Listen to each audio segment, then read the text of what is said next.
खालचा बोर्ड पण फार भारी होता. मराठी माणसांनी मराठीतच बोलावे. छान वाटलं ते बघून. मराठी माणसांनी तिथे यायलाच पाहिजे. नेहरूजी आणखी लताजी हे आमच्या म्हणजे आम्ही लहान असू तेव्हा आलेले होते. इंदोरमध्ये सगळीकडे जे पोहे दिसतात ती पोह्यांची सुरुवात इथून झाली आहे. त्या ओजी स्पॉटला आपण गेलो आहोत, प्रशांत पोहे. आणि आधी आपण साधे पोहे खाऊया.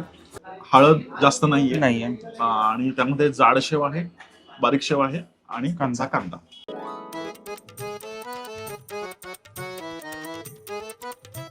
वा, खूपच माइल्ड, फोडणी पण नाही अशा पद्धतीचं. आणि हे आहेत उसळ पोहे. म्हणजे उसळ आहे, कांदा आहे, उसळ मटकीची उसळ आहे.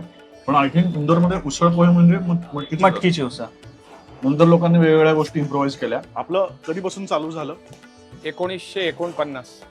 उसळची चव इतकी भारी आहे आणि खूप माइल्ड आहे, तरी प्रचंड चव आहे त्याला. जो हलकासा तिखटपणा किंवा म्हणतो ना स्पाइस जो येतोय तो शेवेमुळे येतोय. जाड शेवची रतलामी येते. इथे कपडा मिल खूप होत्या.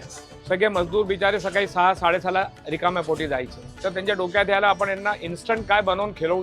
तर आपल्या महाराष्ट्रातले त्यांचे पोहे लक्षात आले की आपण घरोघरी बनतात आणि 1-10 मिनिटात भिजवून लगेच पण बनवू शकतो. पुण्यामध्ये, मुंबईमध्ये छोले भटोरे, पराठा, पनीर मिळतात ना. आपले मराठी पदार्थ बाहेर कमी दिसतात आणि इंदोरमध्ये असे छान पोहे, आपले मराठी पदार्थ इतक्या छान पद्धतीने चाकले जात आहेत, लोक खात आहेत, एवढे प्रसिद्ध आहेत आणि ते सुद्धा मराठी माणसाचे. हे बघून खरंच खूप छान वाटतंय. आपले असे मराठी पदार्थ की अख्ख्या भारतामध्ये गेले पाहिजे आणि ब्रँड अँबॅसेडर झाले पाहिजे.